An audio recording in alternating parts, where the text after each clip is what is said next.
Настя – улыбчивый и жизнерадостный ребенок. Ей нравится общаться с детьми, играть и познавать мир. Но, к сожалению, из-за своей болезни она лишена возможности резвиться, как ее сверстники.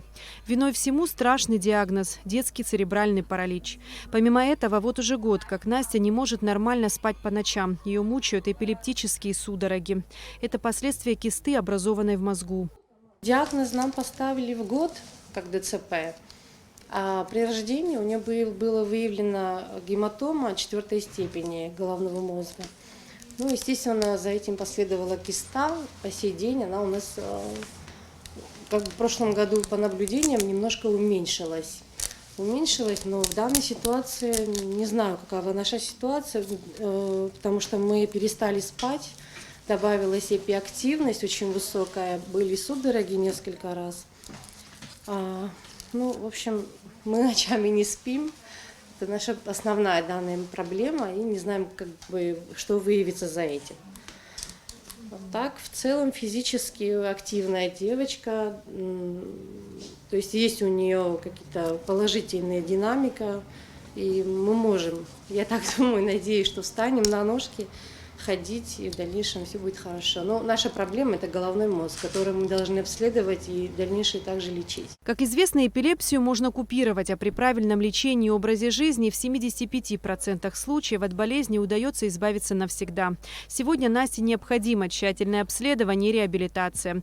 Год назад девочка уже проходила курс лечения в Московском научно-практическом центре детской психоневрологии, который дал заметный положительный результат. Девочка находится под наблюдением. Она получает медикаментозное лечение, пытается проводить реабилитационные мероприятия, которые очень важны в данном случае и при данном тяжелом заболевании. Нужно сейчас откоррегировать лечение, провести обследование, провести энцефалограмму, которая проводится.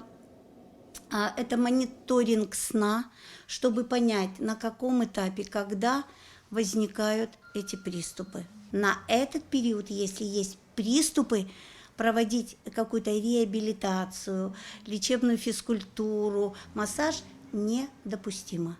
Значит, нам надо создать фон спокойный. Приступы должны быть устранены. Стоимость лечения в НПЦ детской психоневрологии составляет более 200 тысяч рублей. Эта сумма неподъемная для семьи Бади, в которой помимо Насти есть еще 2 детей. Поэтому в нынешней сложной ситуации, связанной с пандемией, одна надежда на помощь неравнодушных людей. В такой сложный момент, которое происходит в нашей стране, вот вся эта ситуация с пандемией, несмотря на все это, мы можем показать свое единство. 20 рублей – это та сумма, с помощью которой вы сможете помочь маленькому ангелочку. Если каждый из вас вот прямо сейчас возьмет телефон и отправит это СМС, Настя будет улыбаться. Настя получит шанс на здоровую жизнь. Спасем жить вместе. Для нас это всего лишь сообщение на короткий номер 5050, а для ребенка – шанс на здоровую и счастливую жизнь. О других способах помощи можно узнать по телефону 773 50 50 или на официальном сайте КБФ Ашана. Эсма Гуладзе, Михаил Братухин, Абхазское телевидение.